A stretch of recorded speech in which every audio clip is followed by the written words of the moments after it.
ಜಿಲ್ಲಾ ಅಲ್ಪಸಂಖ್ಯಾತರ ಘಟಕದ ಅಧ್ಯಕ್ಷರು ಹಾಗೂ ಬಿಜೆಪಿ ಯುವ ಮುಖಂಡರಾದ ಸನ್ನಿ ಮಹಾರಾಜ್ ಅವರಿಗೆ 34ನೇ ಹುಟ್ಟು ಹಬ್ಬದ ಹಾರ್ದಿಕ ಶುಭಾಶಯಗಳು. ಶುಭ ಕೋರುವವರು ಸನ್ನಿ Maharaj youth force Raichur.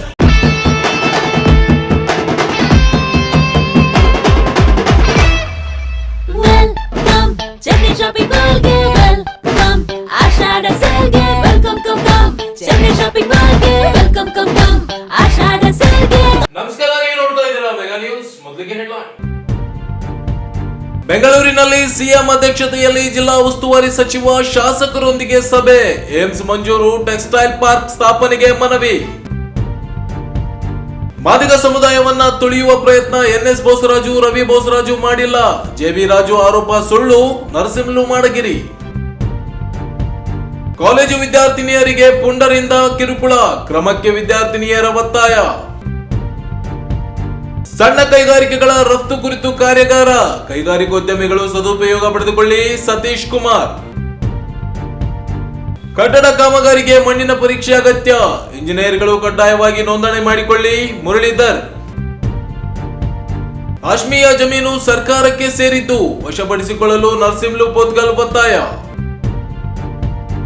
August 9ಕ್ಕೆ ನುಲಿಯ ಚಂದಯ್ಯ ಜಯಂತಿ, ಆಗಸ್ಟ್ 16ಕ್ಕೆ ಶ್ರೀಕೃಷ್ಣ ಜನ್ಮಾಷ್ಟಮಿ ಜಯಂತಿ ಆಚರಣೆ. ಸಿದ್ಧತೆಗೆ ಎಡಿಸಿ ಶಿವಾನಂದ್ ಭಜಂತ್ರಿ ಸೂಚನೆ. ಜಿಲ್ಲೆಯ ಅಭಿವೃದ್ಧಿ ಕುರಿತಂತೆ ಮುಖ್ಯಮಂತ್ರಿಗಳ ಉಪಸ್ಥಿತಿಯಲ್ಲಿ ಬೆಂಗಳೂರಿನಲ್ಲಿ ನಡೆದ ಸಭೆಯಲ್ಲಿ ಜಿಲ್ಲಾ ಉಸ್ತುವಾರಿ ಸಚಿವ ಡಾಕ್ಟರ್ ಶರಣಪ್ರಕಾಶ್ ಪಾಟೀಲ್, ಶಾಸಕರುಗಳಾದ ಬಸನಗೌಡ ದದ್ದಲ್, ಬಸನಗೌಡ ತುರಿಯಾಳ್ ಇವರು ಜಿಲ್ಲೆಗೆ ಏಮ್ಸ್ ಮಂಜೂರಾತಿ ಕುರಿತಂತೆ ಮತ್ತೊಮ್ಮೆ ಕೇಂದ್ರದ ಗಮನ ಸೆಳೆಯುವಂತೆ ಮುಖ್ಯಮಂತ್ರಿಗಳಲ್ಲಿ ಮನವಿ ಮಾಡಿದ್ದಾರೆ. ರಾಯಚೂರಿನಲ್ಲಿ ಏಮ್ಸ್ ಮಂಜೂರಾತಿಗೆ ಸುದೀರ್ಘ ಹೋರಾಟ ನಡೆಯುತ್ತಿದ್ದು, ಕೇಂದ್ರಕ್ಕೆ ಈಗಾಗಲೇ 2 ಬಾರಿ ಪತ್ರ ಬರೆದಿದ್ದರೂ ಯಾವುದೇ ಸ್ಪಂದನೆ ದೊರಕಿಲ್ಲ. ಜಿಲ್ಲೆಯ ಸಚಿವರು, ಶಾಸಕರುಗಳು ಕೇಂದ್ರಕ್ಕೆ ನಿಯೋಗ ತೆರಳಿ ಮನವಿ ಮಾಡಲಾಗಿದೆ. ಈ ಕುರಿತು ಮತ್ತೊಮ್ಮೆ ಕೇಂದ್ರ ಸರ್ಕಾರದ ಗಮನ ಸೆಳೆಯಬೇಕೆಂದು ಶಾಸಕರುಗಳು ಸಿಎಂಗೆ ಮನವಿ ಮಾಡಿದರು. ರಾಯಚೂರು ತಾಲೂಕಿನಲ್ಲಿ ಟೆಕ್ಸ್ಟೈಲ್ ಪಾರ್ಕ್ ಸ್ಥಾಪನೆಗೆ 600 ಎಕರೆ ಭೂ ಸ್ವಾಧೀನ ಪ್ರಕ್ರಿಯೆ ನಡೆದಿದೆ. ಶೀಘ್ರದಲ್ಲೇ ಟೆಕ್ಸ್ಟೈಲ್ ಪಾರ್ಕ್ ಸ್ಥಾಪನೆಗೆ ಬೇಕಾದ ಕ್ರಮಗಳನ್ನು ಜಾರಿಗೊಳಿಸಲು ನಿರ್ದೇಶನ ನೀಡಬೇಕೆಂದರು. ಜಿಲ್ಲೆಯಲ್ಲಿ ಜಲಜೀವನ್ ಮಿಷನ್ ಹಾಗೂ ಜಲಧಾರೆ ಕಾಮಗಾರಿಗಳ ವೇಗ ಹೆಚ್ಚಿಸಿ ಜನರಿಗೆ ನೀರು ಪೂರೈಸಲು ಕ್ರಮ ಕೈಗೊಳ್ಳಬೇಕಿದೆ. ಕಾಮಗಾರಿಗಳು ಪ್ರಗತಿಯಲ್ಲಿದ್ದು ನಿಧಾನಗತಿಯಿಂದ ನಿರ್ವಹಿಸುತ್ತಿರುವುದರಿಂದ ಸಮಸ್ಯೆಗಳಾಗುತ್ತಿವೆ. ಸಂಬಂಧಿಸಿದ ಇಲಾಖೆಗಳ ಕಾಲಮಿತಿಯೊಳಗೆ ಕಾಮಗಾರಿಗಳನ್ನ ಗುಣಮಟ್ಟದಲ್ಲಿ ನಿರ್ವಹಿಸಲು ಸೂಚನೆ ನೀಡಬೇಕು ಎಂದು ಮನವಿ ಮಾಡಿದರು. ಇನ್ನು ಪ್ರತಿ ವಿಧಾನಸಭಾ ಕ್ಷೇತ್ರಗಳಿಗೆ 50 ಕೋಟಿ ರೂಪಾಯಿ ಅನುದಾನ ಮಂಜೂರಾತಿ ನೀಡಿ ತಾಲೂಕುವಾರು ಕ್ರಿಯಾ ಯೋಜನೆಗೆ ಅನುಮೋದನೆ ನೀಡಬೇಕು. ಕುಡಿಯುವ ನೀರಿನ ಯೋಜನೆಗಳ ಪ್ರಗತಿ ಹಂತದಲ್ಲಿ ಸಮಸ್ಯೆಯಾಗದಂತೆ ನಿಗಾ ವಹಿಸಬೇಕಾಗುತ್ತದೆ ಎಂದರು. ಮಸ್ಕಿ ವಿಧಾನಸಭಾ ಕ್ಷೇತ್ರದ ಶಾಸಕ ಬಸನಗೌಡ ತುರಿಯಾಳ್ ಮಾತನಾಡಿ, ಮಸ್ಕಿ ವಿಧಾನಸಭಾ ಕ್ಷೇತ್ರದಲ್ಲಿ ಅಭಿವೃದ್ಧಿ ಕಾಮಗಾರಿಗಳು ವೇಗ ಪಡೆಯುತ್ತಿಲ್ಲ, ಅನುದಾನ ಬಳಕೆಗೆ ಸಮಸ್ಯೆಯಾಗುತ್ತಿದೆ. ಸಂಬಂಧಿಸಿದ ಇಲಾಖೆಯ ಅಧಿಕಾರಿಗಳು ಸೂಚಿಸಿದರೂ ಪ್ರಗತಿ ಕಾಣುತ್ತಿಲ್ಲ. ಕ್ಷೇತ್ರದ ಅಭಿವೃದ್ಧಿಗೆ ಅನುದಾನ ನೀಡುವಂತೆ ಮನವಿ ಮಾಡಿದರು. ಸಭೆಯಲ್ಲಿ ಮುಖ್ಯಮಂತ್ರಿಗಳ ರಾಜಕೀಯ ಕಾರ್ಯದರ್ಶಿಗಳಾದ ಬಸವರಾಜ ರಾಯರೆಡ್ಡಿ, ನಾಸಿರ್ ಹುಸೇನ್ ಇದ್ದರು. ಸಚಿವ ಎನ್ಎಸ್ ಬೋಸರಾಜು ಹಾಗೂ ರವಿ ಬೋಸರಾಜು ಇವರ ಪ್ರೀತಿ, ವಿಶ್ವಾಸ, ಕಾಳಜಿಯಿಂದ ಮಾದಿಗ ಸಮುದಾಯದ ಅನೇಕ ನಾಯಕರಿಗೆ ರಾಜಕೀಯ ಅಧಿಕಾರ ದೊರೆತಿದೆ. ಅವರು ಮಾದಿಗರನ್ನ ರಾಜಕೀಯವಾಗಿ ಮುಗಿಸುವ ಯಾವ ಕೆಲಸವನ್ನ ಮಾಡಿಲ್ಲ. ಜೆಬಿ ರಾಜು ಆರೋಪ ಸತ್ಯಕ್ಕೆ ದೂರವಾದದ್ದು ಎಂದು ಆರ್ಡಿಎ ಸದಸ್ಯ ನರಸಿಂಹಲು ಮಾಡಗಿರಿ ಹೇಳಿದರು. ಅವರಿಂದು ಸುದ್ದಿಗೋಷ್ಠಿಯನ್ನ ಉದ್ದೇಶಿಸಿ ಮಾತನಾಡಿ, ಸನ್ನಿ ರೊನಾಲ್ಡ್ ಗಡೀಪಾರು ಮಾಡಲು ಸಹಾಯಕ ಆಯುಕ್ತರಿಗಿರುವ ಅಧಿಕಾರದಿಂದ ನಿರ್ಧಾರ ಕೈಗೊಂಡಿದ್ದಾರೆ ಹೊರತು ರವಿ ಬೋಸರಾಜು ಇವರ ಒತ್ತಡದಿಂದ ಅಲ್ಲ. ಸನ್ನಿ ರೊನಾಲ್ಡ್ ಇವರು ನಡವಳಿಕೆ ಸಮಾಜದಲ್ಲಿ ಭಯ ಸೃಷ್ಟಿಸುವ ಹೇಳಿಕೆ, ಬೆದರಿಸುವ ಹೇಳಿಕೆಗಳು ಸಾಮಾಜಿಕ ಜಾಲತಾಣದಲ್ಲಿ ವೈರಲ್ ಆಗಿವೆ. ಅನೇಕ ಪ್ರಕರಣಗಳಲ್ಲಿ ಆರೋಪಿಯಾಗಿರುವ ಅವರು ಸಮಾಜದಲ್ಲಿ ಅಶಾಂತಿ ಉಂಟು ಮಾಡದಿರಲಿ ಎಂಬ ಕಾರಣದಿಂದ ಗಡೀಪಾರು ಮಾಡುವ ನಿರ್ಧಾರ ಸಹಾಯಕ ಆಯುಕ್ತರು ಕೈಗೊಂಡಿದ್ದಾರೆ ಹೊರತು ರಾಜಕೀಯ ಒತ್ತಡದಿಂದ ಕೈಗೊಂಡಿಲ್ಲ ಎಂದರು. 2017ರಿಂದ ಅನೇಕ ಪ್ರಕರಣಗಳು ಸನ್ನಿ ರೊನಾಲ್ಡ್ ವಿರುದ್ಧ ದಾಖಲಾಗಿವೆ. ಈ ಹಿಂದೆ ಹುಟ್ಟುಹಬ್ಬ ಆಚರಣೆ ಸಂದರ್ಭದಲ್ಲಿ ತಲ್ವಾರ್ ಹಿಡಿದು ಮೆರವಣಿಗೆ ಮಾಡಿರುವುದು ಸಹ ಪೊಲೀಸ್ ಇಲಾಖೆ ಗಮನಿಸಿದೆ ಎಂದರು. ಜೆಬಿ ರಾಜು ಹೇಳಿರುವಂತೆ ಸನ್ನಿ ರೊನಾಲ್ಡ್ ಮಾದಿಗ ಸಮುದಾಯದವರಲ್ಲ. ಅವರ ತಂದೆ ಚರ್ಚ್ನ ಫಾದರ್ ಆಗಿದ್ದು ಕ್ರಿಶ್ಚಿಯನ್ ಸಮುದಾಯಕ್ಕೆ ಸೇರಿದವರಾಗಿದ್ದಾರೆ. ಮಾದಿಗ ಸಮುದಾಯದ ಯುವಕರನ್ನ ರವಿ ಬೋಸರಾಜು ರಾಜಕೀಯವಾಗಿ ತುಳಿಯುತ್ತಿದ್ದಾರೆ ಎಂಬ ಜೆಬಿ ರಾಜು ಆರೋಪದಲ್ಲಿ ಹುರುಳಿಲ್ಲ ಎಂದರು. ಜೆಬಿ ರಾಜು ಸುಖ ಸುಮ್ಮನೆ ಮಾದಿಗ ಸಮುದಾಯದ ಹೆಸರು ಬಳಸಿಕೊಂಡಿದ್ದಾರೆ. ಮಾದಿಗ ಸಮುದಾಯಕ್ಕೆ ಅನ್ಯಾಯವಾದಾಗ ಯಾವತ್ತೂ ಸನ್ನಿ ರೊನಾಲ್ಡ್ ಹೋರಾಟ ಮಾಡಿಲ್ಲ. ರಾಜಕೀಯ ಲಾಭ ಪಡೆಯಲು ಮಾದಿಗ ಸಮುದಾಯದ ಹೆಸರು ಬಳಸಲಾಗುತ್ತಿದೆ. ರವಿ ಬೋಸರಾಜು ಇವರು ಯಾವುದೇ ರೀತಿ ಒತ್ತಡವನ್ನು ಹಾಕಿಲ್ಲ. ಜೆಬಿ ರಾಜು ಹೇಳಿಕೆ ಯಾರ ಪ್ರಚೋದನೆಯಿಂದ ಹೇಳಿದ್ದಾರೆ ಎಂಬುದನ್ನ ಮುಂದಿನ ದಿನಗಳಲ್ಲಿ ಬಹಿರಂಗಪಡಿಸುವುದಾಗಿ ಹೇಳಿದರು. ದಲಿತ ಮುಖಂಡರು ಇವರು ಪತ್ರಿಕಾಗೋಷ್ಠಿಯಲ್ಲಿ ಸನ್ನಿ ರೊನಾಲ್ಡ್ ತಂದೆ ಶಿವನ್ ಇವರು ಗಜಾನನ ಬಾಳೆ ಮಾನ್ಯ ಸಹಾಯಕ ಆಯುಕ್ತರು ರಾಯಚೂರು ಗಡಿಪಾರ ಆದೇಶದ ಹಿಂದೆ ಶ್ರೀ ರವಿಗೋಸ್ಕರವರ ಕುತಂತ್ರ ಹಾಗೂ ರಾಜಕೀಯದಿಂದ ಇವರನ್ನು ಗಡಿಪಾರು ಮಾಡಲಾಗಿದೆ ಅಂತೇಳಿ ಇವತ್ತು ಹೇಳಿದ್ದಾರೆ. ಅದು ಸತ್ಯಕ್ಕೆ ದೂರವಾದಂಥ ವಿಷಯ. ಇವತ್ತು ಯಾವುದೇ ಒಬ್ಬ ವ್ಯಕ್ತಿ ಮೇಲೆ ಗಡಿಪಾರು ಮಾಡಬೇಕಂದ್ರೆ ಕೂಡ ಅವನ 2017ರಿಂದ ಇವತ್ತಿನವರೆಗೂ ಸುಮಾರು 10 ವರ್ಷ 11 ವರ್ಷಗಳ ಅವನ ಆಗು ಹೋಗುಗಳ ಬಗ್ಗೆ, ಅವನ ಕಾರ್ಯ ಪ್ರವೃತ್ತಿಗಳ ಬಗ್ಗೆ, ಅವನು ಯಾವ ರೀತಿ ನಡವಳಿಕೆ ನಡೆಸಿಕೊಳ್ಳುತ್ತಿದ್ದಾನೆ ಎಂಬುದರ ಬಗ್ಗೆ ಈಗಾಗಲೇ ಬಹಳಷ್ಟು ಅವರು ಪ್ರಚೋದನಕಾರಿ ಹೇಳಿಕೆ ನೀಡುವುದು, ಆಡಿಯೋ ವಿಡಿಯೋಗಳಲ್ಲಿ ವೈರಲ್ ಮಾಡುವುದು, ಅದರ ಸ್ಟೈಲು, ಕಾರ್ಯ ವೈಖರಿ ಯಾವ ರೀತಿ ಇದೆ ಎಂಬುದು ನಾವೆಲ್ಲ ಮಾಧ್ಯಮದ ಮಿತ್ರರುಗಳು ಗೊತ್ತಿರುವಂತ ವಿಷಯ. ಅದರಿಂದ ಇನ್ನು 35 ವರ್ಷ ಹುಡುಗ ಆದ್ರೂ ಕೂಡ ಆ ಹುಡುಗನ ಬ್ಯಾಕ್ಗ್ರೌಂಡ್ ಏನಿದೆ ಎಂಬುದು ಕೂಡ ನಾನು ಈ ಸಂದರ್ಭದಲ್ಲಿ ಹೇಳಕ್ಕೆ ಇಚ್ಛೆ ಪಡುತ್ತೇನೆ. ಆ ಹುಡುಗನ ಬ್ಯಾಕ್ಗ್ರೌಂಡ್ ಕೂಡ ನಾವು ಬಹಳಷ್ಟು ಅಬ್ಸರ್ವ್ ಮಾಡಿದ್ದೇವೆ. ತಾನು ಬರ್ತಡೇ ಮಾಡಿಕೊಳ್ಳುವ ಸಂದರ್ಭದಲ್ಲಿ ಕೂಡ ಈ ಸಂದರ್ಭದಲ್ಲಿ ಸಮಾಜದ ಮುಖಂಡರುಗಳಾದ ಆಂಜನೇಯ ಕುರುಬದೊಡ್ಡಿ, ಎಸ್ ಬೂದೆಪ್ಪ, ಈರಣ್ಣ ಭಂಡಾರಿ, ವಸಂತ್ ಕುಮಾರ್ ಅರುಲಿ, ಪ್ರತಿಭಾ ರೆಡ್ಡಿ, ಯುವ ಕಾಂಗ್ರೆಸ್ ಜಿಲ್ಲಾಧ್ಯಕ್ಷ ಮರಿಸ್ವಾಮಿ, ಪಾಲಿಕೆ ಸದಸ್ಯ ನರಸರೆಡ್ಡಿ ಸೇರಿದಂತೆ ಅನೇಕರು ಉಪಸ್ಥಿತರಿದ್ದರು. ನಗರದ ಮಾಣಿಕ್ ಪ್ರಭು ದೇವಸ್ಥಾನದ ಹತ್ತಿರವಿರುವ ವಿದ್ಯಾನಿಧಿ ಪದವಿ ಪೂರ್ವ ಕಾಲೇಜು ಎಸ್ಆರ್ಪಿಎಸ್ ಪದವಿ ಪೂರ್ವ ಕಾಲೇಜಿನ ವಿದ್ಯಾರ್ಥಿನಿಯರಿಗೆ ಕಿಡಿಗೇಡಿಗಳು ಚುಡಾಯಿಸುತ್ತಿದ್ದು, ಕೂಡಲೇ ಅವರ ವಿರುದ್ಧ ಕ್ರಮ ಕೈಗೊಳ್ಳುವಂತೆ ಎಐಡಿಎಸ್ಒ ಹಾಗೂ ಎಐಎಂಎಸ್ಎಸ್ ಸಂಘಟನೆಯಿಂದ ನಗರದ ಪಶ್ಚಿಮ ವೃತ್ತ ಪೊಲೀಸ್ ಠಾಣೆಯ ಎದುರು ಸಂಚಾರಿ ಪಿಎಸ್ಐ ಸಣ್ಣ ಹಿರೇಶ್ ನಾಯ್ಗೆ ಮನವಿ ಸಲ್ಲಿಸಲಾಯಿತು. ವಿದ್ಯಾರ್ಥಿನಿಯರು ಮನೆಯಿಂದ ಕಾಲೇಜಿಗೆ, ಕಾಲೇಜಿನಿಂದ ಮನೆಗೆ ಹೋಗಿ ಬರುವ ಸಂದರ್ಭದಲ್ಲಿ ಮತ್ತು ಮಧ್ಯಾಹ್ನ ಊಟದ ಸಮಯದಲ್ಲಿ ಕೆಲ ಕಿಡಿಗೇಡಿಗಳು ಬೈಕ್ ನಲ್ಲಿ ಬಂದು ಹುಡುಗಿಯರನ್ನ ಚುಡಾಯಿಸುವುದು ಮತ್ತು ಅವರಿಗೆ ಕಿರುಕುಳ ಕೊಡುವುದು ಮಾಡುತ್ತಿದ್ದಾರೆ. ಕಳೆದ 2 ದಿನಗಳ ಕೆಳಗೆ ಬೈಕ್ ನಲ್ಲಿ ಬಂದಿದ್ದ ಒಬ್ಬ ಕಿಡಿಗೇಡಿಯು ವಿದ್ಯಾರ್ಥಿನಿಯನ್ನ ತಳ್ಳಿದ್ದಾನೆ ಹಾಗೂ ಅವಾಚ್ಯ ಶಬ್ದಗಳಿಂದ ನಿಂದಿಸಿದ್ದಾನೆ. ಕೆಲ ಕಿಡಿಗೇಡಿಗಳು ಬೈಕ್ ವೀಲಿಂಗ್ ಮಾಡುತ್ತಾ ಜೋರಾಗಿ ಕಿರಿಚುತ್ತಾ ಓಡಾಡುತ್ತಾರೆ ಮತ್ತು ಶೈಕ್ಷಣಿಕ ವಾತಾವರಣ ಹಾಗೂ ಸಾರ್ವಜನಿಕ ಶಾಂತಿಗೆ ಭಂಗ ತರುತ್ತಿದ್ದಾರೆ ಎಂದು ದೂರಿದರು. ಇಂತಹ ಘಟನೆಗಳು ವಿದ್ಯಾರ್ಥಿನಿಯರಲ್ಲಿ ಹಾಗೂ ಪಾಲಕರಲ್ಲಿ ಆತಂಕವನ್ನ ಉಂಟು ಮಾಡಿವೆ. ಆದ್ದರಿಂದ ಪೊಲೀಸ್ ಇಲಾಖೆಯು ಇದನ್ನ ಗಂಭೀರವಾಗಿ ಪರಿಗಣಿಸಿ ಸೂಕ್ತ ಕ್ರಮ ಕೈಗೊಳ್ಳಬೇಕೆಂದು ಆಗ್ರಹಿಸಿದರು. ಶಾಲಾ ಕಾಲೇಜು ವಿದ್ಯಾರ್ಥಿನಿಯರನ್ನ ಚುಡಾಯಿಸುವ ಮತ್ತು ಕಿರುಕುಳ ನೀಡುವ ಕಿಡಿಗೇಡಿಗಳ ವಿರುದ್ಧ ಕಾನೂನು ಕ್ರಮ ತೆಗೆದುಕೊಳ್ಳಬೇಕು. ವಿದ್ಯಾನಿಧಿ ಕಾಲೇಜ್, ಎಸ್ಆರ್ಪಿಎಸ್ ಕಾಲೇಜಿನ ಸುತ್ತಮುತ್ತ ಪೊಲೀಸ್ ಗಸ್ತು ಜಾಸ್ತಿ ಮಾಡಬೇಕು. ಕಾಲೇಜಿನ ಹತ್ತಿರ ಬೈಕ್ ವೀಲಿಂಗ್ ಮತ್ತು ಜಾಸ್ತಿ ಶಬ್ದ ಮಾಡಿಕೊಂಡು ಓಡಾಡುವ ಕಿಡಿಗೇಡಿಗಳ ವಿರುದ್ಧ ಸಹ ಸೂಕ್ತ ಕಾನೂನು ಕ್ರಮ ತೆಗೆದುಕೊಳ್ಳಬೇಕು ಎಂದು ಒತ್ತಾಯಿಸಿದರು.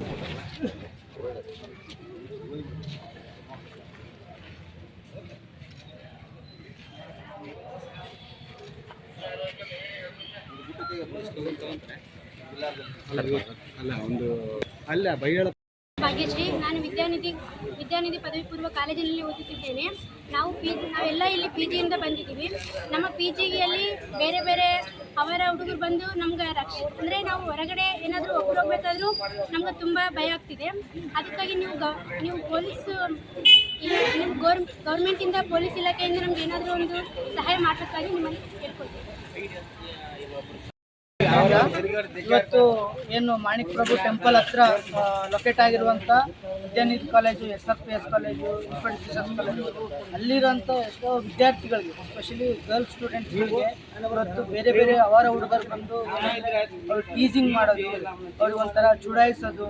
ಮೊನ್ನೆ ಒಂದು ಕಾಲೇಜ್ ಒಂದು ಹುಡುಗಿಗೆ ದಬ್ಬಿದ್ದಾರೆ ಇಲ್ಲಿ ಬಂದು, ಅವರು ಅಂಜಿಬಿಟ್ಟು ಅವ್ರಿಗೆ ಟೀಸಿ ಕಿತ್ಕೊಂಡು ಹೋಗಿದ್ದಾರೆ. ಸೊ ಹಿಂಗಾಗಿ ಅಲ್ಲಿ ಏನು ಪೊಲೀಸು ಏನು ಇಲಾಖೆ ಇದೆ, ಅಲ್ಲಿ ಗಸ್ತು ಅಲ್ಲಿ ಜಾಸ್ತಿ ತಿರುಗಾಡಬೇಕು.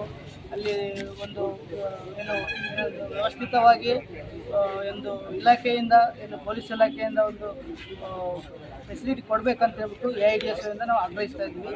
ಸೊ AIDS ಜಿಲ್ಲಾ ಅಧ್ಯಕ್ಷರು ಸಂದರ್ಭದಲ್ಲಿ ಎಐಎಂಎಸ್ಎಸ್ ಕಾರ್ಯದರ್ಶಿ ಸರೋಜಾ ಗೋನ್ವಾರ್, ಎಐಡಿಎಸ್ ನ ಪ್ರಮುಖರಾದ ಅಯ್ಯಾಳಪ್ಪ, ಬಸವರಾಜ್, ವಿನೋದ್, ವಿದ್ಯಾರ್ಥಿನಿಯರ ಪಾಲಕರಾದ ಪದ್ಮಾವತಿ, ನರಸಿಂಹಲು, ಶ್ರೀದೇವಿ, ಗಿರಿಜಮ್ಮ, ಆಂಜನೇಯ, ಶ್ರೀಕಾಂತ್, ರಾಘವೇಂದ್ರ, ಸುಧೀಂದ್ರ ಸೇರಿದಂತೆ ಅನೇಕರು ಉಪಸ್ಥಿತರಿದ್ದರು. ಲೀನ್ ಯೋಜನೆಯು ಕೈಗಾರಿಕೋದ್ಯಮಗಳಿಗೆ ಮತ್ತು ಇತರೆ ವ್ಯಾಪಾರಿಗಳಿಗೆ ಅತ್ಯಂತ ಸಹಕಾರಿಯಾಗಿದ್ದು ಕೈಗಾರಿಕೆ ಬೆಳವಣಿಗೆಯಲ್ಲಿ ಮಹತ್ತರ ಪಾತ್ರವನ್ನು ವಹಿಸುತ್ತವೆ ಎಂದು ಜಿಲ್ಲಾ ಕೈಗಾರಿಕಾ ಕೇಂದ್ರದ ಜಂಟಿ ನಿರ್ದೇಶಕ ಬಿ ಸತೀಶ್ ಕುಮಾರ್ ಹೇಳಿದರು. ಅವರಿಂದು ನಗರದಲ್ಲಿ ಖಾಸಗಿ ಹೋಟೆಲ್ ಒಂದರಲ್ಲಿ ಕೈಗಾರಿಕೆ ಮತ್ತು ವಾಣಿಜ್ಯ ಇಲಾಖೆ, ಕರ್ನಾಟಕ ಸರ್ಕಾರ, ಜಿಲ್ಲಾ ಕೈಗಾರಿಕಾ ಕೇಂದ್ರ, ವಿಶ್ವೇಶ್ವರಯ್ಯ ವ್ಯಾಪಾರ ಉತ್ತೇಜನ ಕೇಂದ್ರ ಹಾಗೂ ಕರ್ನಾಟಕ ಸಣ್ಣ ಕೈಗಾರಿಕೆಗಳ ಸಂಘದಿಂದ ಹಮ್ಮಿಕೊಂಡಿದ್ದ ಎಂಎಸ್ಎಂಇಗಳ ಕಾರ್ಯಕ್ಷಮತೆಯನ್ನ ಹೆಚ್ಚಿಸುವ ಮತ್ತು ವೇಗಗೊಳಿಸುವ ಯೋಜನೆಯಡಿಯಲ್ಲಿ ಲೀನ್ ಯೋಜನೆ ಮತ್ತು ಜೆಡಿಇಡಿ ಹಾಗೂ ರಫ್ತು ಕುರಿತು ಒಂದು ದಿನದ ಅರಿವು ಮೂಡಿಸುವ ಕಾರ್ಯಾಗಾರವನ್ನ ಜ್ಯೋತಿ ಬೆಳಗಿಸುವ ಮೂಲಕ ಉದ್ಘಾಟಿಸಿ ಮಾತನಾಡಿದರು. ಸೂಕ್ಷ್ಮ, ಸಣ್ಣ ಮತ್ತು ಮಧ್ಯಮ ಉದ್ಯಮಗಳ ಕಾರ್ಯಕ್ಷಮತೆಯನ್ನ ಹೆಚ್ಚಿಸುವಲ್ಲಿ ಲೀನ್ ಯೋಜನೆ, ರಫ್ತು ಪ್ರಕ್ರಿಯೆ ಕುರಿತು ಹಮ್ಮಿಕೊಂಡಿರುವ ಕಾರ್ಯಾಗಾರ ಪ್ರತಿಯೊಬ್ಬರಿಗೂ ಅತ್ಯಂತ ಮುಖ್ಯವಾಗಿದ್ದು ಈ ಯೋಜನೆಯ ಕುರಿತು ಕಾರ್ಯಾಗಾರದಲ್ಲಿ ತಿಳಿಸುವ ಎಲ್ಲಾ ಅಂಶಗಳನ್ನ ಪ್ರತಿಯೊಬ್ಬರು ತಿಳಿದುಕೊಂಡು ಸದುಪಯೋಗ ಪಡೆದುಕೊಳ್ಳುವಂತೆ ಮನವಿ ಮಾಡಿದರು. ಇಬ್ಬರು ಜಂಟಿ ಕಾರ್ಯದರ್ಶಿಗಳು, ಒಬ್ರು ಅರ್ಬನ್, ಒಬ್ರು rural.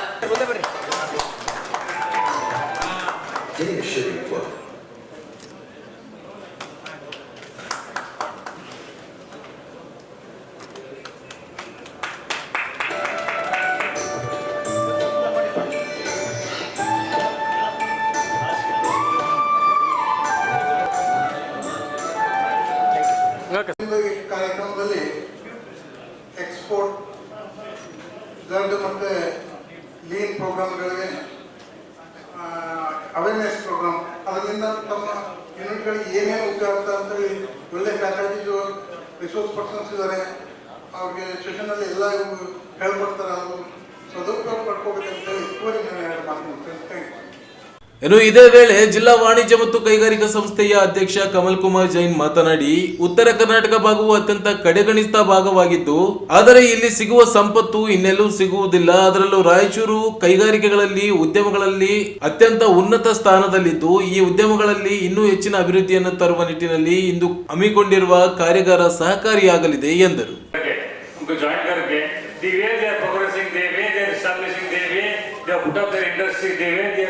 They are thinking large for Raichur. I think it's a very, very big thing. Now, all youngsters get one summer dollar will clap them for their concept that they are giving it. And I thank our small scale industry association. Sir, these are two very important subjects. ಅದು ನಮಗೆ starting ಅಲ್ಲಿ ನೋಡಿದ್ರೆ lean and Z. So, marriage ಹೋಯಿತು. Then I Google learn what is there ಅಂತ.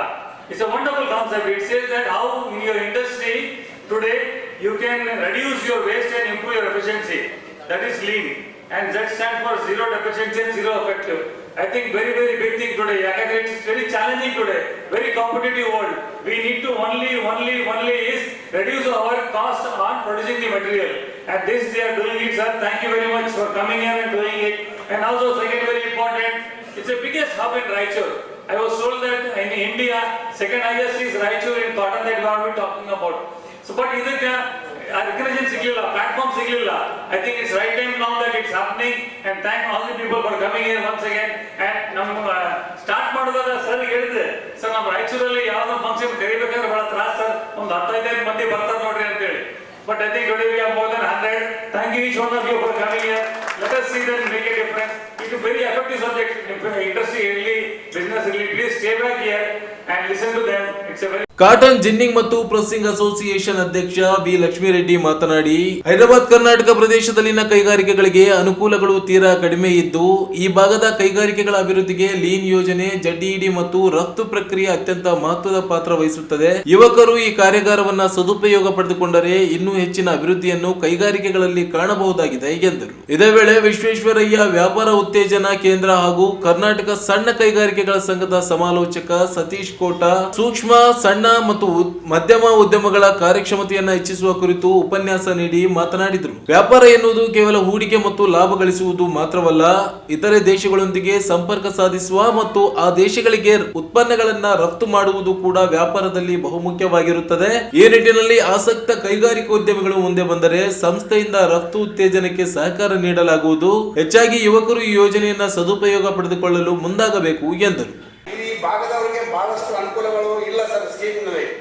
ಇವಾಗ ನಾವು SIDBI bank ಹೋದ ವರ್ಷ ನಾವು ಚೇಂಬರ್ ಆಫ್ ಕಾಮರ್ಸ್ ಅಧ್ಯಕ್ಷರು ಕಮಲ್ ಕುಮಾರ್ ಅವರು, ನಮ್ಮ ಟೀಮು, ನಮ್ಮ cotton mill association, rice mill association ಓಡಾಡೋ ಸಲುವಾಗಿ ಚೇಂಬರ್ ಇದು ಸಿಡ್ಬಿ ಬ್ಯಾಂಕ್ ಬಂತು.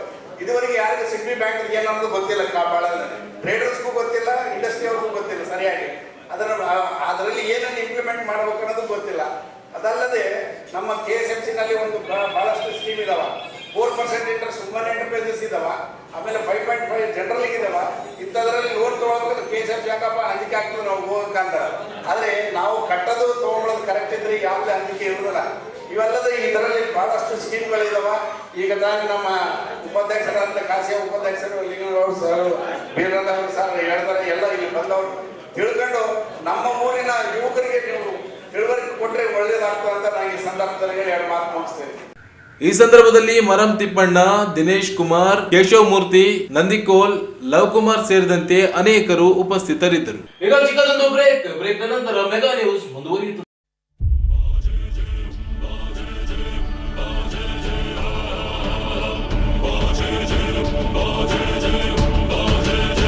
ಬಿಜೆಪಿ ಜಿಲ್ಲಾ ಅಲ್ಪಸಂಖ್ಯಾತರ ಘಟಕದ ಅಧ್ಯಕ್ಷರು ಹಾಗೂ ಬಿಜೆಪಿ ಯುವ ಮುಖಂಡರಾದ ಸನ್ನಿ ಮಹಾರಾಜ್ ಅವರಿಗೆ 34ನೇ ಹುಟ್ಟು ಹಬ್ಬದ ಹಾರ್ದಿಕ ಶುಭಾಶಯಗಳು. ಶುಭ ಕೋರುವವರು ಸನ್ನಿ ಮಹಾರಾಜ್ ಯೂತ್ ಫೋರ್ಸ್ ರಾಯಚೂರು.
ತೆಲಂಗಾಣ ಆಂಧ್ರ ಮಹಿಳೆಯರ ಫೇವರೆಟ್ ಕೆಜಿ ಸೇಲ್ ಈಗ ನಮ್ಮ ರಾಯಚೂರದಲ್ಲಿ. ಕೆಜಿ ಸೀರೆಗಳ ಆರಂಭಿಕ ಬೆಲೆ ಕೇವಲ 150 ರೂಪಾಯಿಗಳು ಮಾತ್ರವೇ. ಚೆನ್ನೈ ಶಾಪಿಂಗ್ ಮಾಲ್ ನಲ್ಲಿ ಕೆಜಿ ಶಾಪಿಂಗ್ ಅಂದ್ರೆ ಶಾಪಿಂಗ್ ಕೆಜಿಗಳಲ್ಲಿ, ಸಂತೋಷ ಟನ್ನುಗಳಲ್ಲಿ. The Chennai shopping mall, station road, opposite public garden, Raichur.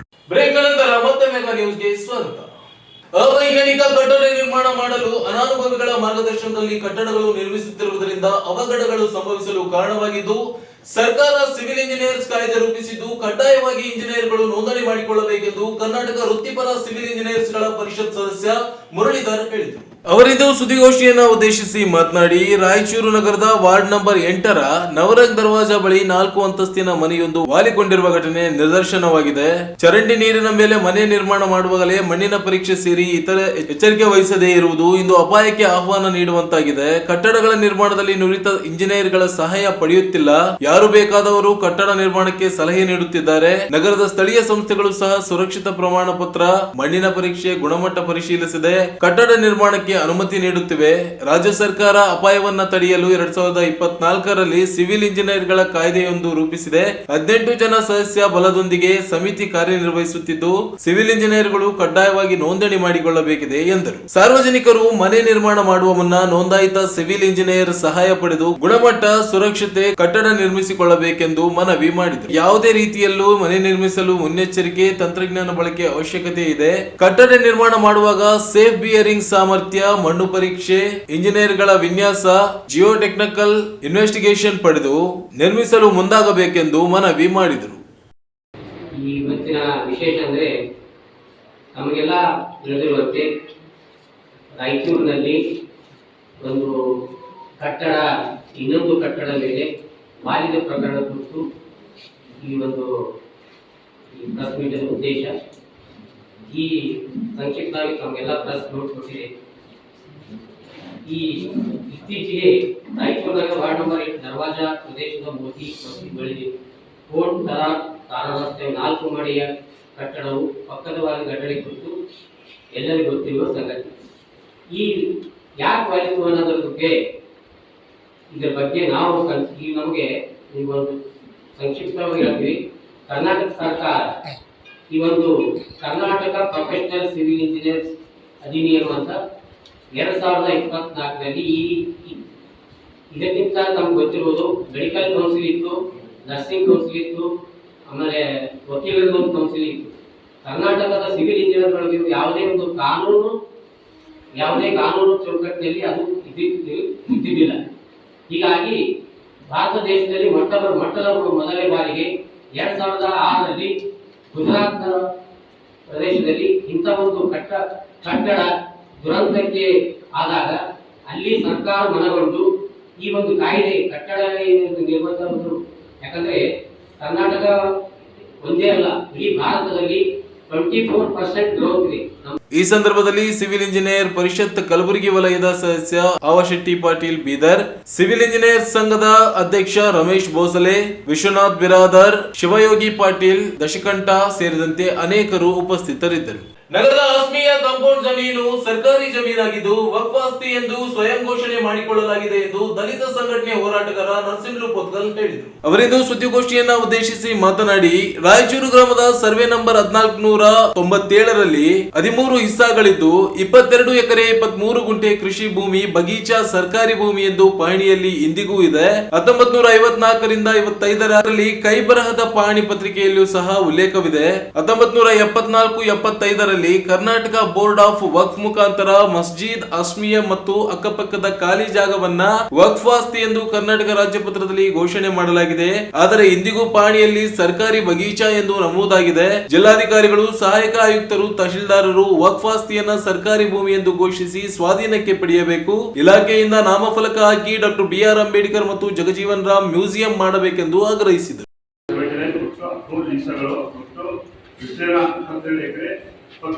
ಕೃಷಿ ಭೂಮಿಯ ಬಗೀಚಾ ಸರ್ಕಾರಿ ಭೂಮಿ ಆಗಿರುತ್ತದೆ. 1954-55ರ ಕೈಬರಹ ಪಹಣಿ ಪತ್ರಿಕೆಯಲ್ಲಿ ಕೂಡ ಬಗೀಚಾ ಸರ್ಕಾರಿ ಎಂದು ನಮೂದಿಸಲಾಗಿದೆ.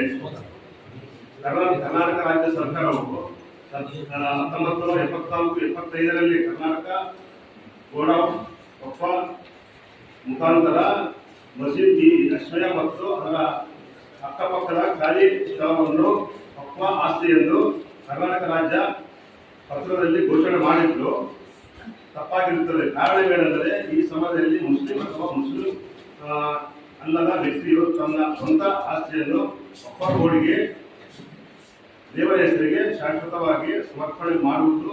ಆದರೆ ಇಲ್ಲಿ Karnataka board of Waqf survey number 1479 Karnataka ಸರ್ಕಾರದಿಂದ ವಕ್ಫ್ ಆಸ್ತಿ ಎಂದು ಸ್ವಯಂ ಘೋಷಣೆ ಮಾಡಿಕೊಂಡಿದ್ದು ತಪ್ಪಾಗಿರುತ್ತದೆ.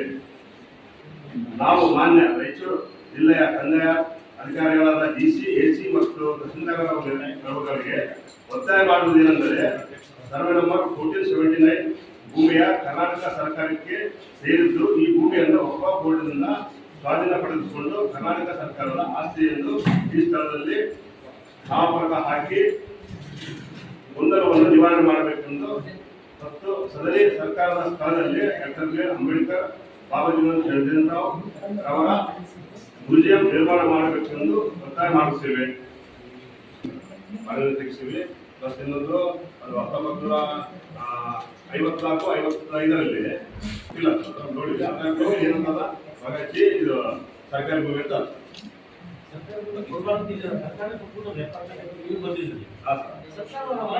ಈ ಸಂದರ್ಭದಲ್ಲಿ ಈರಪ್ಪ ಗುಂಜಳ್ಳಿ, ರವಿ ಕಟ್ಲಟ್ಕೂರ್, ಎಸ್ ಬಸಣ್ಣ, ಪಾಂಡುರಂಗ ಸೇರಿದಂತೆ ಅನೇಕರು ಉಪಸ್ಥಿತರಿದ್ದರು. ಶರಣಾನುಲಿಯ ಚಂದಯ್ಯನವರ 918ನೇ ಜಯಂತಿ ಹಾಗೂ ಶ್ರೀ ಕೃಷ್ಣ ಜನ್ಮಾಷ್ಟಮಿಯನ್ನ ಅದ್ದೂರಿಯಾಗಿ ಆಚರಣೆ ಮಾಡಲು ಸಿದ್ಧತೆ ಕೈಗೊಳ್ಳಬೇಕು ಎಂದು ಅಪರ ಜಿಲ್ಲಾಧಿಕಾರಿ ಶಿವಾನಂದ್ ಭಜಂತ್ರಿ ಹೇಳಿದರು. ಅವರಿಂದು ನಗರದ ಜಿಲ್ಲಾಡಳಿತ ಭವನದ ಸಭಾಂಗಣದಲ್ಲಿ ಸಮಾಜದ ಮುಖಂಡರೊಂದಿಗೆ ನುಲಿಯ ಚಂದಯ್ಯ ಜಯಂತಿ ಮತ್ತು ಕೃಷ್ಣ ಜನ್ಮಾಷ್ಟಮಿ ಜನ್ಮಾಷ್ಟಮಿ ಆಚರಣೆ ಕುರಿತು ನಡೆದ ಸಭೆಯ ಅಧ್ಯಕ್ಷತೆ ವಹಿಸಿ ಮಾತನಾಡಿದರು. ಜಿಲ್ಲಾಡಳಿತ, ಜಿಲ್ಲಾ ಪಂಚಾಯತ್, ಮಹಾನಗರ ಪಾಲಿಕೆ, ಕನ್ನಡ ಮತ್ತು ಸಂಸ್ಕೃತಿ ಇಲಾಖೆಯ ವತಿಯಿಂದ ಆಗಸ್ಟ್ 9ರಂದು ನುಲಿಯ ಚಂದಯ್ಯ ಜಯಂತಿ ಹಾಗೂ ಆಗಸ್ಟ್ 16ರಂದು ಶ್ರೀ ಕೃಷ್ಣ ಜನ್ಮಾಷ್ಟಮಿ ಜಯಂತಿಯನ್ನ ಆಚರಣೆ ಮಾಡಲಾಗುತ್ತಿದ್ದು, ಅಂದು ಬೆಳಿಗ್ಗೆ 9 ಗಂಟೆಗೆ ಡಾಕ್ಟರ್ BR ಅಂಬೇಡ್ಕರ್ ವೃತ್ತದಲ್ಲಿ ನುಲಿಯ ಚಂದಯ್ಯ ಮತ್ತು ಶ್ರೀ ಕೃಷ್ಣ ಭಾವಚಿತ್ರಕ್ಕೆ ಪೂಜೆ ಸಲ್ಲಿಸಿ ಮಾಲಾರ್ಪಣೆ ಮಾಡಿ ಮೆರವಣಿಗೆಗೆ ಚಾಲನೆ ನೀಡಲಾಗುತ್ತದೆ ಎಂದರು. ಮೆರವಣಿಗೆಯಲ್ಲಿ ಮಹಿಳೆಯರು ಕಳಸ ಕುಂಭ ಹೊತ್ತು ಸಾಗುವರು. ಮೆರವಣಿಗೆಯಲ್ಲಿ ವಿವಿಧ ವಾದ್ಯಗಳೊಂದಿಗೆ ಇತರೆ ಕಲಾ ತಂಡಗಳು ಭಾಗವಹಿಸಲಿವೆ.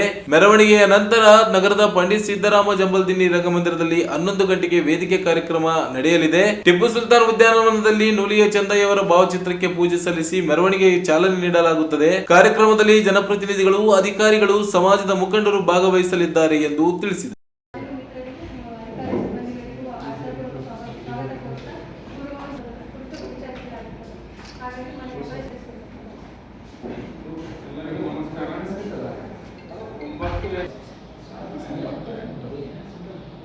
ಸೇಮ್ ಮೆರವಣಿಗೆ ಅಲ್ಲಿಂದ ಲಾಸ್ಟ್ ಟೈಮ್ ಮಾಡಿದ್ದೀವಲ್ಲ, ಅಲ್ಲಿ ಎಷ್ಟು ಗಂಟೆಗೆ ಮಾಡೋದು? 9 ಗಂಟೆ.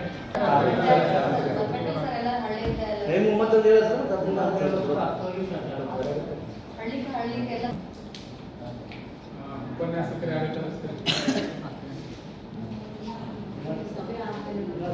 ರಂಜಾನ್ ತನಕ ಚಲೋ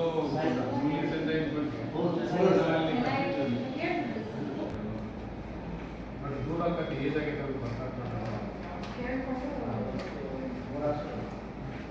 ಮೇನ್ ಪ್ರೋಗ್ರಾಮು ಇದ್ರೊಳಗೆ ರಂಗ ಮಂದಿರದಾಗ 2 ಗಂಟೆ 3 ಗಂಟೆ ಮುಗಿಸಿದ ಕಾಣ್ಬೇಕು. ಹೈದರಾಬಾದ್ ಅವ್ರು ಕಾಸ್ಟ್ಲಿ ಆಗ್ತಾರೆ. ಅಷ್ಟು ಹೈದರಾಬಾದ್ 2 ಕಿಲೋಮೀಟರ್ ಖರ್ಚು ಆಗೋದಿಲ್ಲ. ಲೋಕಲ್ದಾಗ ನೀವು ಪ್ರೋತ್ಸಾಹ ಕೊಟ್ಟಿರ್ಬೇಕು, ಅದು ಇಂಪಾರ್ಟೆಂಟ್. ಬೇರೆ ನಮ್ಮವರ ಇರ್ತಾರೆ, ಅವ್ರಿಗೆ ಅವ್ರಿಗೆ ಸ್ವಲ್ಪ ಇದನ್ನು ಕೊಡೋಣ, ರೊಕ್ಕ ಕೊಡೋಣ.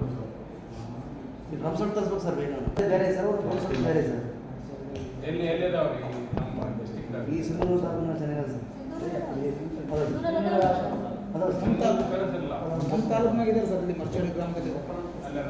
ಈಗ ನೀವೇ ಡಿಸೈಡ್ ಮಾಡಿ ಒಂದು ಕರೆಸ್ರಿ. ಬಟ್ ಅವ್ರ ಚಾರ್ಜ್ ನಾವು ಇದ್ರೊಳಗಾರ ಆಗ್ಬಿಟ್ರೆ, ಇಲ್ಲ ನಾವು ಎಕ್ಸ್ಟ್ರಾ ಇದು ಮಾಡ್ತೇನೆ ಅಂದ್ರೆ ಯಾರು ಸ್ಪಾನ್ಸರ್ ಮಾಡೋದ್ರ ನೋಡ್ರಿ. ಈ ಸಂದರ್ಭದಲ್ಲಿ ಕನ್ನಡ ಮತ್ತು ಸಂಸ್ಕೃತಿ ಇಲಾಖೆಯ ಪ್ರಭಾರಿ ಉಪನಿರ್ದೇಶಕಿ ಉತ್ತರಾದೇವಿ ಮಠಪತಿ, ಸಮಾಜದ ಮುಖಂಡರಾದ ನರಸಿಂಹಲು ಕಮಲಾಪುರ್, ಮಾಲಾ ಭಜಂತ್ರಿ, ಆಂಜನೇಯ, ರಾಮಕೃಷ್ಣ ಭಜಂತ್ರಿ, ನರಸಿಂಹಲು, ಗಂಗಣ್ಣ, ದುರ್ಗರಾಜ್, ನಂದಪ್ಪ, ಬಜಾರಪ್ಪ, ರಮೇಶ್, ತಾಯರಾಜ್, ನರಸಿಂಹ, ಯಾದವ್ ಸಂಘದ ಅಧ್ಯಕ್ಷ K Hanumanthappa, Lakshmana, Eeranna, DK Murali Yadav, Shivakumar Yadav, S Guruswamy ಸೇರಿದಂತೆ ಅನೇಕರು ಉಪಸ್ಥಿತರಿದ್ದರು. ಕೊನೆಯಲ್ಲಿ ಮತ್ತೊಮ್ಮೆ ಹೆಡ್ಲೈನ್ಸ್. ಬೆಂಗಳೂರಿನಲ್ಲಿ ಸಿಎಂ ಅಧ್ಯಕ್ಷತೆಯಲ್ಲಿ ಜಿಲ್ಲಾ ಉಸ್ತುವಾರಿ ಸಚಿವ ಶಾಸಕರೊಂದಿಗೆ ಸಭೆ. ಏಮ್ಸ್ ಮಂಜೂರು, ಟೆಕ್ಸ್ಟೈಲ್ ಪಾರ್ಕ್ ಸ್ಥಾಪನೆಗೆ ಮನವಿ. ಮಾದಿಗ ಸಮುದಾಯವನ್ನ ತುಳಿಯುವ ಪ್ರಯತ್ನ NS ಬೋಸರಾಜು, ರವಿ ಬೋಸರಾಜು ಮಾಡಿಲ್ಲ. JB ರಾಜು ಆರೋಪ ಸುಳ್ಳು. ನರಸಿಂಹಲು ಮಾಡಗಿರಿ. ಕಾಲೇಜು ವಿದ್ಯಾರ್ಥಿನಿಯರಿಗೆ ಪುಂಡರಿಂದ ಕಿರುಕುಳ, ಕ್ರಮಕ್ಕೆ ವಿದ್ಯಾರ್ಥಿನಿಯರ ಒತ್ತಾಯ. ಸಣ್ಣ ಕೈಗಾರಿಕೆಗಳ ರಫ್ತು ಕುರಿತು ಕಾರ್ಯಾಗಾರ, ಕೈಗಾರಿಕೋದ್ಯಮಿಗಳು ಸದುಪಯೋಗ ಪಡೆದುಕೊಳ್ಳಿ. ಸತೀಶ್ ಕುಮಾರ್. ಕಟ್ಟಡ ಕಾಮಗಾರಿಗೆ ಮಣ್ಣಿನ ಪರೀಕ್ಷೆ ಅಗತ್ಯ, ಇಂಜಿನಿಯರ್ಗಳು ಕಡ್ಡಾಯವಾಗಿ ನೋಂದಣಿ ಮಾಡಿಕೊಳ್ಳಿ. ಮುರಳೀಧರ್. ಆಶ್ಮಿಯಾ ಜಮೀನು ಸರ್ಕಾರಕ್ಕೆ ಸೇರಿದ್ದು, ವಶಪಡಿಸಿಕೊಳ್ಳಲು ನರಸಿಂಹಲು ಪೋತ್ಗಲ್ ಒತ್ತಾಯ. ಆಗಸ್ಟ್ 9ಕ್ಕೆ ನುಲಿಯ ಚಂದಯ್ಯ ಜಯಂತಿ, ಆಗಸ್ಟ್ 16ಕ್ಕೆ ಶ್ರೀಕೃಷ್ಣ ಜನ್ಮಾಷ್ಟಮಿ ಜಯಂತಿ ಆಚರಣೆ, ಸಿದ್ಧತೆಗೆ ADC ಶಿವಾನಂದ್ ಭಜಂತ್ರಿ ಸೂಚನೆ. ಇದಿಷ್ಟು ಯೋಜನೆ ಸುದ್ದಿ. ಪ್ರಮುಖ ಸುದ್ದಿಗಳಿಗಾಗಿ ನೋಡ್ತಾ ಇರಿ ಮೆಗಾ ನ್ಯೂಸ್.